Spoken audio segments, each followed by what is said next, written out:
जय हिंद दोस्तों, 10 on 10 के इस YouTube चैनल पर एक बार फिर आप सभी का स्वागत है।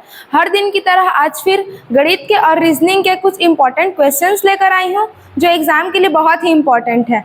आने वाले जितने भी एग्ज़ाम हैं, अग्निवीर, छात्रावास, पुलिस, ये इन सारे एग्ज़ाम में यहाँ से आपको मदद मिल सकती है। तो चलिए आज का सेशन शुरू करते हैं। हमारा पहला क्वेश्चन है, दो संख्याओं का अनुपात 3:4 है तथा उनका योग 630 है, तो छोटी संख्या ज्ञात कीजिए कहा गया है। हमें दो संख्या का अनुपात दे दिया गया है और उनका योग दे दिया गया है और उन दोनों में से जो छोटी संख्या है उसे पूछा गया है। तो मान लेते हैं कि जो पहला संख्या है उसे 3x और दूसरा संख्या है उसे 4x। दो संख्या हमने मान लिया, अब बोला गया है उनका योग। तो पहला संख्या था 3x और दूसरा था 4x और दोनों का योग हमें दिया है 630। अब कितना हो जाएगा, 3x + 4x बराबर हो जाएगा 7x बराबर 630। x का मान निकालना है तो x को एक साइड में रहने देते हैं, बाकी को पक्षांतर कर देते हैं। तो कितना हो जाएगा 630/7। तो 7 × 9 = 63, 7 शून्य 0। तो हमें x का मान कितना मिल गया, 90। पर पूछा क्या गया है, छोटी संख्या। अब एक तो है 3x और एक है 4x, तो 3x छोटा होगा तो 3x में हम x का मान रख देंगे। 3x है 3 × 90, तो हमें छोटी संख्या कितनी मिल जाएगी, 270। तो इसका सही आंसर होगा ऑप्शन बी, 270। छोटी संख्या है 270। अगला क्वेश्चन देखते हैं।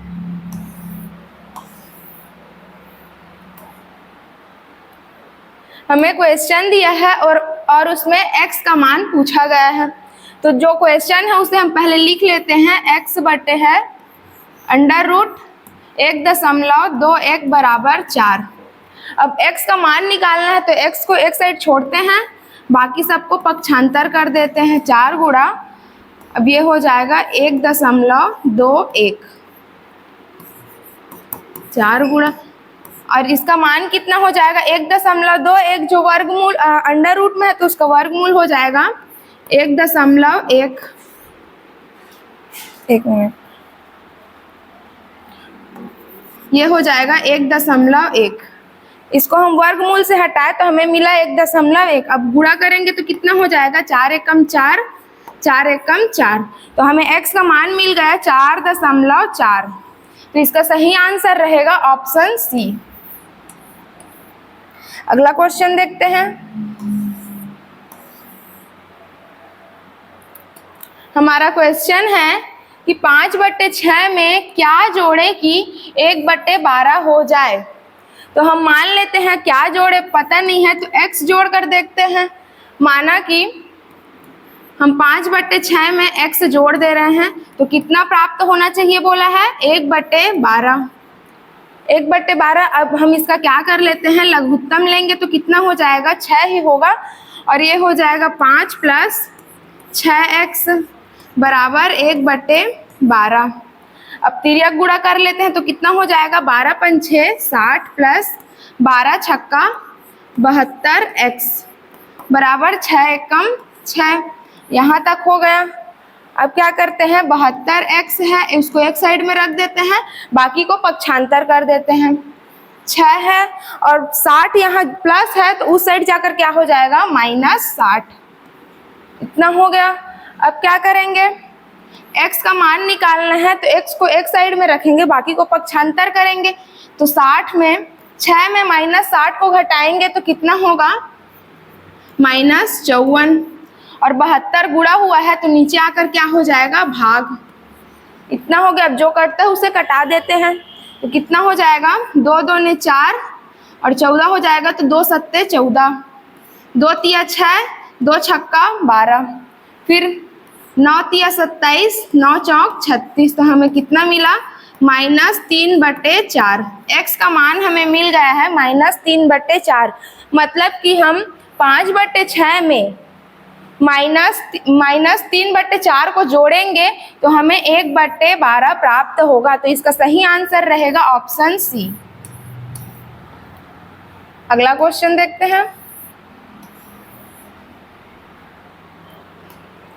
यदि x अनुपात y बराबर 3:4 और y अनुपात z बराबर 8:9 है तो x अनुपात y अनुपात z का मान क्या होगा पूछा गया है। तो हम सबसे पहले जो निकालना है उसे लिख देते हैं x अनुपात y। तो x अनुपात y अनुपात z, तो जो निकालना है उसे लिख ले रहे हैं x अनुपात y अनुपात z। अब जो मान दिया है x अनुपात y का मान कितना है 3:4। x अनुपात y के सामने हमने लिख दिया 3:4। अब y अनुपात z का मान दिया है 8:9, ये हो जाएगा 8:9। अब क्या करेंगे कि हमारे घर के सामने का अगर जगह खाली रहता है तो उसको हम ही लोग ले लेते हैं, वैसे ही 4 के बगल का जगह खाली है तो उसको 4 अपने में ले लेगा।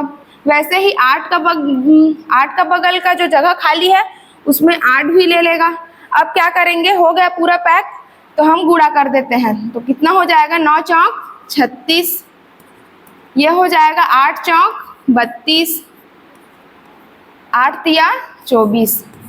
अब जो कटता है उसे कटा दे रहे हैं तो कितना हो जाएगा 12 दूने 2 12 24, 2 16 32, 2 18 36, इतना हो गया। फिर कट जाएगा 2 छक्का 12, 2 अट्ठे 16, 2 निया 18। तो हमें मिला कितना 6:8:9। और जो पूछा गया था कि x अनुपात y अनुपात z का मान, वो हमें मिल गया कितना 6:8:9। तो इसका सही आंसर रहेगा ऑप्शन ए। अगला क्वेश्चन देखते हैं।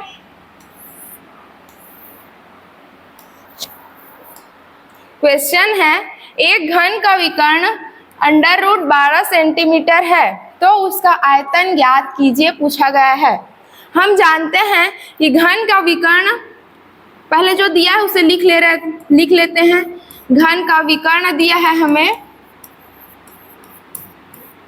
रूट के अंदर 12 सेंटीमीटर। अब घन के विकर्ण का सूत्र क्या होता है, तो √3a। घन के विकर्ण का सूत्र होता है √3a और कितना दिया है उसके बराबर √12। अब a का मान निकालना है तो बाकी को पक्षांतर कर देते हैं, तो √12 बटे √3। अब कटाएंगे तो कितना बचेगा √4। अब मिल गया इतना। अब √4 का मान हमें कितना मिलता है 2, तो हमें a का मान कितना प्राप्त हुआ 2। a का मान प्राप्त हो गया 2, लेकिन उसमें पूछा क्या गया है कि आयतन ज्ञात कीजिए, घन का आयतन। तो घन का आयतन का सूत्र क्या होता है a का त्रिघात। तो हम a का मान कितना मिला है 2 और उसमें 3 का घात लगा है तो क्या हो जाएगा, इसे 3 बार गुणा कर देते हैं। तो 2 दूने 4, 4 दूने 8, तो हमें मिल गया 8 घन सेंटीमीटर। तो इसका सही आंसर रहेगा ऑप्शन बी 8 घन सेंटीमीटर। अगला क्वेश्चन देखते हैं।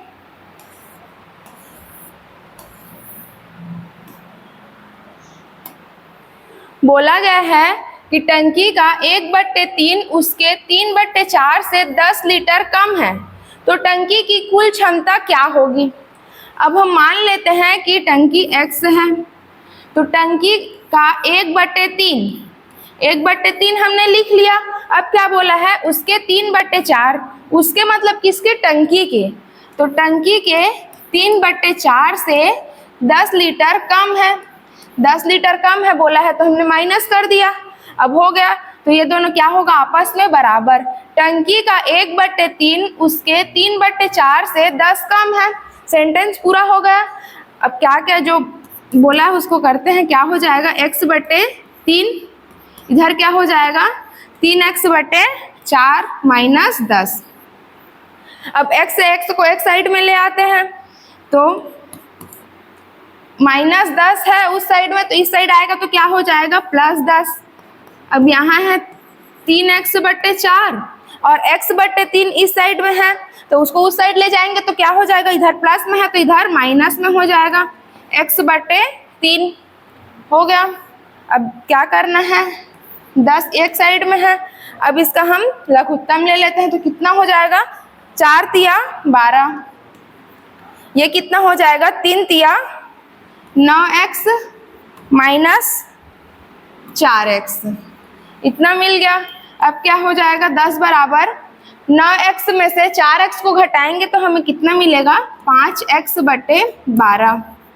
अब x का मान निकालना है तो x को एक साइड छोड़ देते हैं, बाकी को पक्षांतर कर देते हैं, तो 10 × 12 हो जाएगा, और 5 ऊपर में गुणा हुआ है तो नीचे आकर ये भाग हो जाएगा, तो कितना हो, और x एक साइड में रहेगा, इतना हो गया।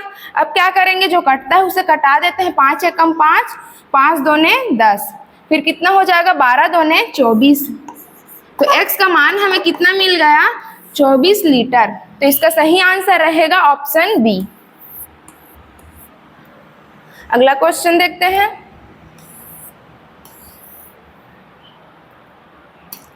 बोला गया है कि 3 से 112 तक कितनी संख्याएं हैं जो 4 से पूर्णतः विभाजित होती है। हमें 3 से 112 तक संख्या लेना है जो 4 से पूर्णतः विभाजित हो। तो इसके लिए हम क्या करेंगे, बड़ी संख्या को पहले लिख लेते हैं, 112 बट्टे, अब 4 से विभाजित हो बोल रहा है तो हम उसको 4 से भाग दे देते हैं, इतना हो गया।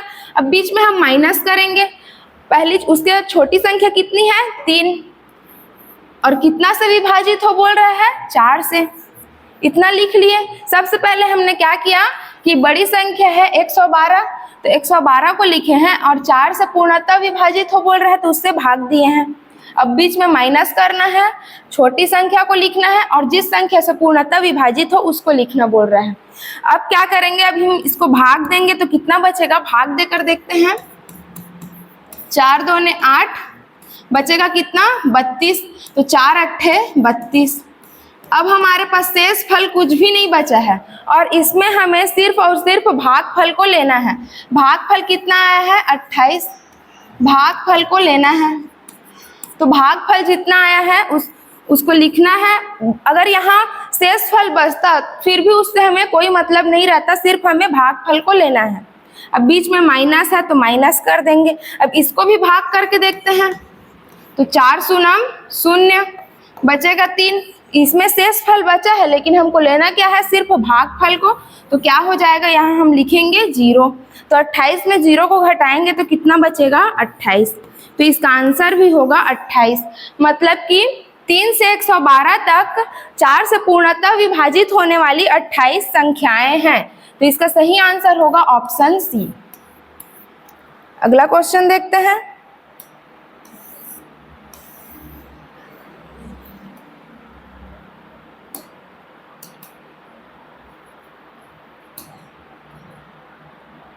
बोला गया है कि शक्कर का भाव 20% बढ़ा तथा कुछ दिनों बाद 10% और बढ़ गया, तो कुल बढ़ोतरी प्रतिशत क्या होगी। कोई इंसान शक्कर ले रहा है, तो पहले उसका मूल्य 20% बढ़ गया, फिर कुछ दिन बाद 10% और बढ़ गया, तो कितना बढ़ोतरी हुई है उसे पूछा गया है। तो पहले बढ़ा है 20%, बढ़ा है इसलिए प्लस, और 20% बढ़ा है तो 20, इतना हो गया। फिर 10% और बढ़ गया बोल रहा है, तो फिर से बढ़ा है इसलिए प्लस, और कितना बढ़ा है, 10, इतना हो गया। अब बीच में हम प्लस का चिन्ह देंगे और जितना बढ़ा है उन दोनों को आपस में गुणा कर देंगे। तो पहले कितना बढ़ा है, 20, फिर कितना बढ़ा है, 10, और बट्टे 100। जो कटता है उसे आपस में कटा देते हैं, 0 से 0, 0 से 0 कट गया। अब कितना हो जाएगा, 20 और 10 30 प्लस 2, मतलब कितना बढ़ोतरी हुई है, 32% की बढ़ोतरी हुई है, तो इसका सही आंसर रहेगा ऑप्शन ए। अगला क्वेश्चन देखते हैं।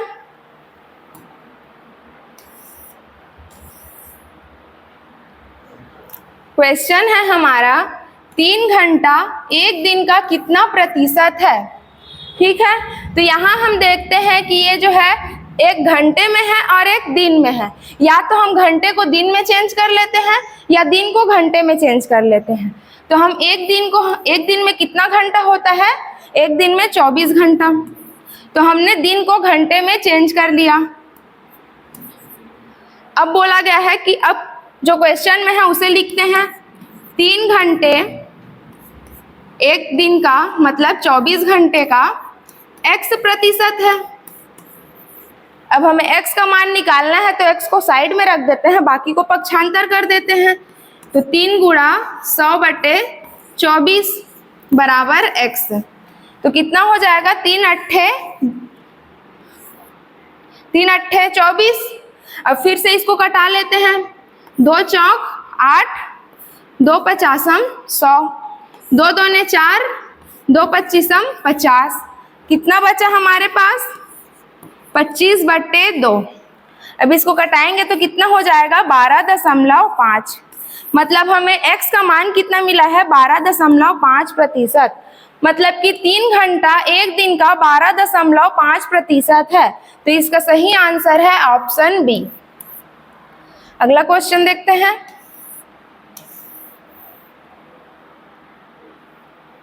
क्रय मूल्य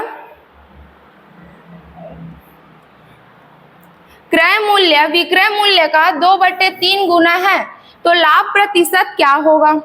जो बोला है उसे पहले लिख लेते हैं। बोला क्या गया है, क्रय मूल्य विक्रय मूल्य का 2/3 गुना है, इतना हमने लिख लिया। अब क्रय मूल्य और विक्रय मूल्य को एक साइड ले आते हैं। क्रय मूल्य है और विक्रय मूल्य गुणा हुआ है तो इस साइड में आकर भाग हो जाएगा। तो बचा हमारे पास कितना, 2/3। अब क्रय मूल्य है 2 और विक्रय मूल्य है 3। मतलब कि कोई इंसान 2 रुपए में खरीद कर 3 रुपए में बेच रहा है, तो इसमें लाभ कितना हो रहा है, लाभ हो रहा है 1 रुपए का। तो अब हम क्या करेंगे, जो लाभ हो रहा है उसे लिखते हैं। उसके बाद क्रय मूल्य 2 रुपए पर हमें लाभ हो रहा है, मतलब 2 रुपए में लेकर 3 रुपए में बेच रहे हैं, तो 1 रुपए का लाभ हो रहा है, मतलब कि क्रय मूल्य पर लाभ हो रहा है। और क्रय मूल्य कितना है, 2, और हमें प्रतिशत निकालना है, इसीलिए 100 का गुणा करते हैं। तो फिर कटाएंगे तो कितना हो जाएगा, 2 पचासम 100। तो हमें कितना मिला, 50%। 50% की लाभ हुई है, तो इसका आंसर रहेगा ऑप्शन सी। अगला क्वेश्चन देखते हैं।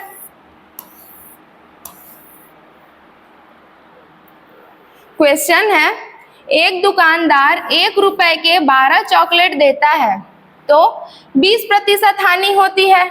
यदि 20% लाभ कमाने के लिए 1 रुपए में कितना चॉकलेट देने होंगे। मतलब जो दुकानदार है 1 रुपए में 12 चॉकलेट दे रहा है तो उसे 20% का हानि हो रही है। अगर उसको 20% लाभ कमाना है तो उसे कितना चॉकलेट देना होगा पूछा गया है।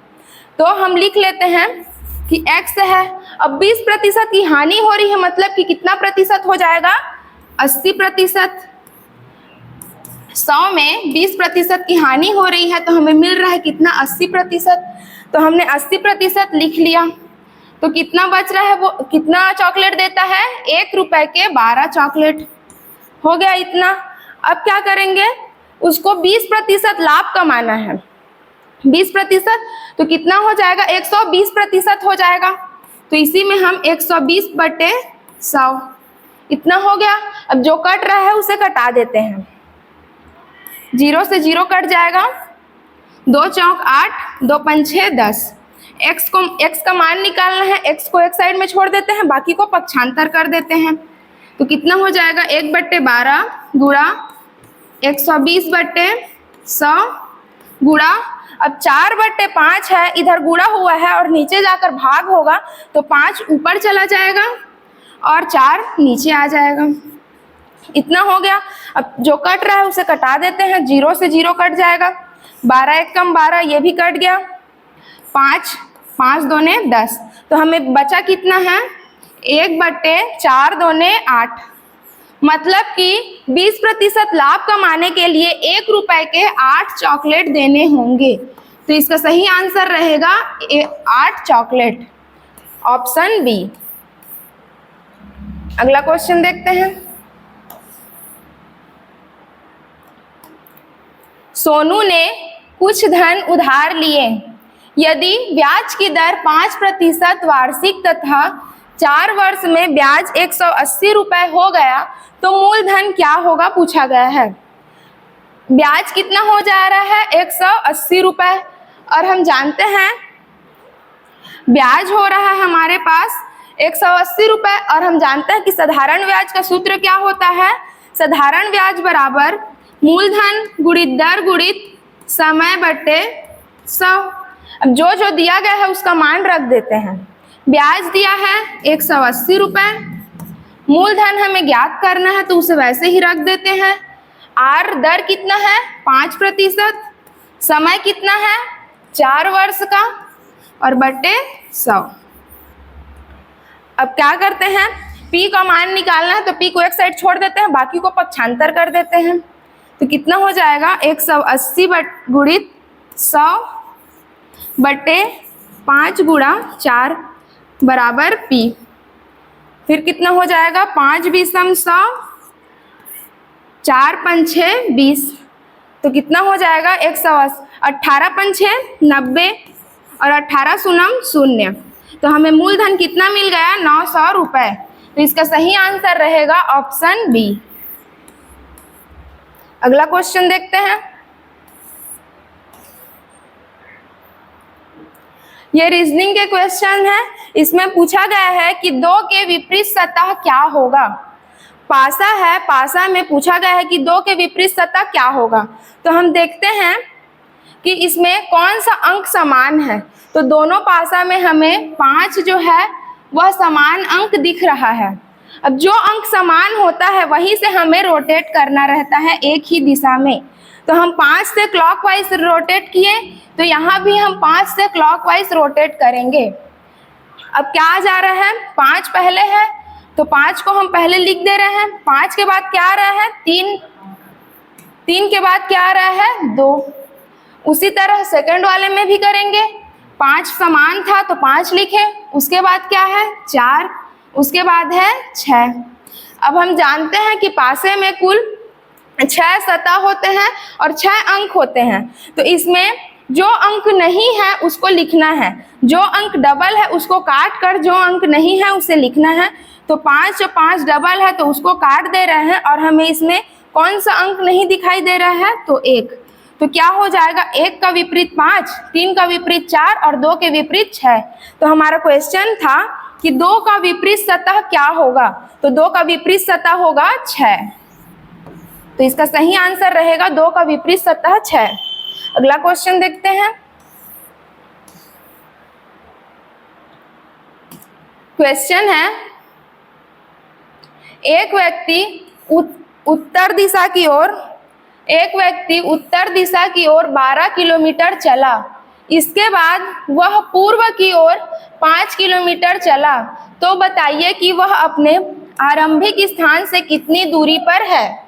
पहले क्या बोल रहा है कि कोई व्यक्ति है जो उत्तर दिशा की ओर चल रहा है। मान लेते हैं कि यह एक व्यक्ति है और उत्तर दिशा की ओर चल रहा है। कितना किलोमीटर चला है 12 किलोमीटर, इतना हो गया।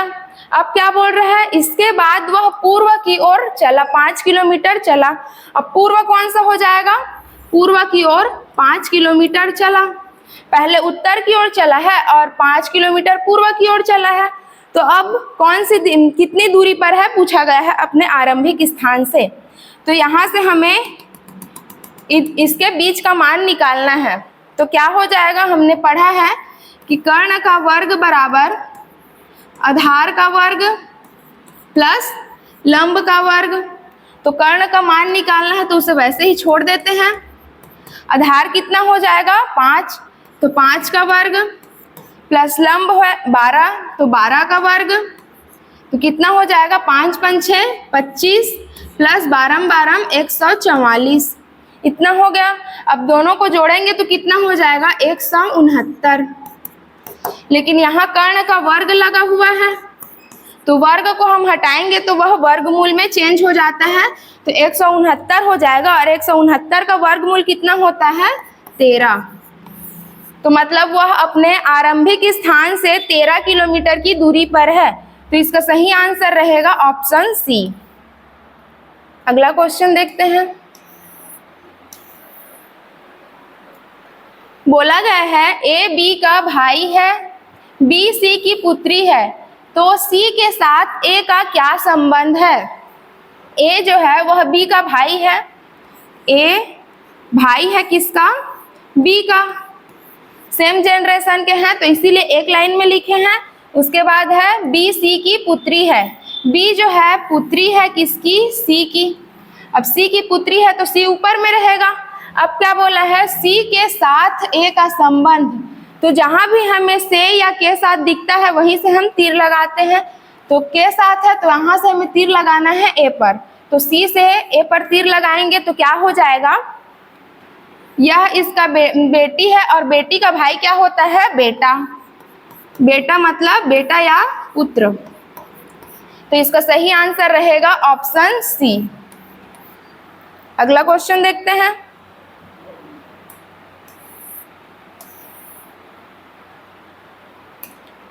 पच्चीस लोगों की लाइन में राजू दाएं से 10वें स्थान पर है, तो बाएं से राजू का स्थान क्या होगा पूछा गया है।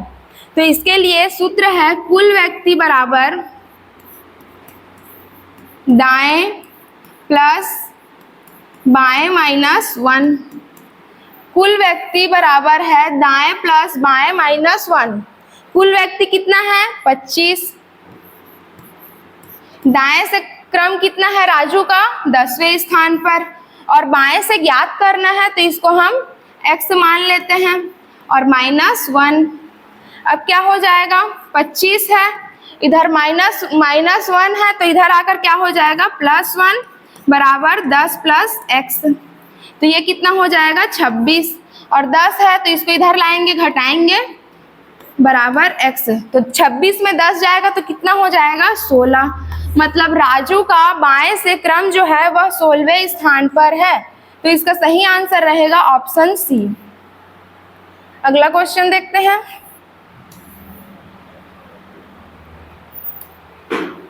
इसमें यह भी खुला पासा है, यह जो है खुला पासा के अंतर्गत आता है।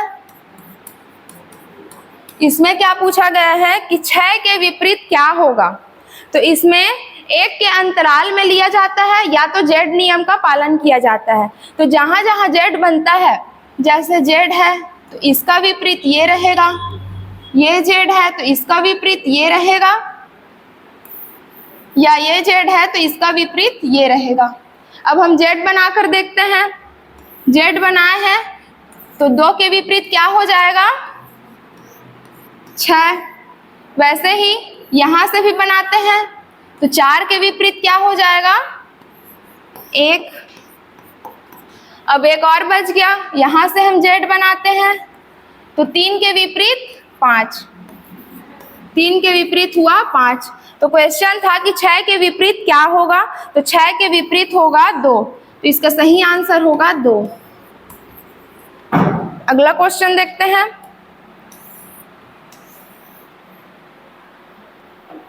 इसमें पूछा गया है कि क्वेश्चन मार्क के जगह में क्या होगा, कौन सा अंक होगा। तो इसे हम करके देखते हैं, सबको आपस में जोड़ देते हैं तो कितना हो जाएगा? 7 और 3 10, 10 और 10 20, 20 और 2 22, 22 और 14 को जोड़ेंगे तो कितना हो जाएगा? 4 और 2 6, 2 और 1 3। तो कितना आया टोटल? 36। मतलब कि हमें पता चल गया है कि ये जो बाहर के चारों हैं उसको जोड़े हैं तो हमें 36 प्राप्त हुआ है। वैसे ही इसमें भी हम सबको जोड़कर देखते हैं कि इसमें कौन सा जगह होगा। तो कितना हो जाएगा? 11 और 9 कितना हो जाएगा? 20, 20 और 10 30, 30 और 6 36 हो जाएगा। तो 36 में हम क्या जोड़ेंगे कि 54 होगा। तो x का मान निकालना है, x को साइड में रखेंगे, 54 में हम 36 को घटा देते हैं तो कितना हो जाएगा? 8, और ये हो जाएगा मतलब 4 में से 3 जाएगा तो 1, मतलब कि इसका आंसर आएगा 18। पहला ऑप्शन सही रहेगा। अगला क्वेश्चन देखते हैं। इसमें पूछा गया है कि त्रिभुजों की संख्या क्या होगी। त्रिभुजों की, इसमें हम क्या करेंगे कि जितना भी है नीचे में डब्बा बना हुआ है उसमें हम पहले गिनती लगा लेते हैं। 1 2 3 4 5 6 7। अब हम सबको आपस में जोड़ देंगे तो कितना होगा? 2 और 1 3, 3 और 3 6, 6 4 10, 10 5 15, 15 6 21 और 21 7 28। हमें टोटल मिल गया कितना? 28। अब क्या करेंगे, जितनी क्षैतिज रेखाएं हैं उसको हम गुणा कर देते हैं। तो कितनी क्षैतिज रेखाएं हैं? 1 2 3 4 5। 5 क्षैतिज रेखाएं हैं तो उसको हमने गुणा किया इसमें। तो अब जितना इसको गुणा करेंगे तो जो आएगा वही उसका आंसर रहेगा। तो कितना हो जाएगा? 8 5 6 40 का 0 4, फिर 5 2 ने 10 और 4 14, मतलब टोटल 140 त्रिभुज है। तो इसका सही आंसर रहेगा ऑप्शन सी। तो आज के लिए बस इतना ही। आप हमारे चैनल में जुड़े रहिए, आपको ऐसे ही बढ़िया बढ़िया क्वेश्चन आपको प्रोवाइड किए जाएंगे। अगर पसंद आए तो ज़्यादा से ज़्यादा लाइक करें, सब्सक्राइब करें और शेयर करें।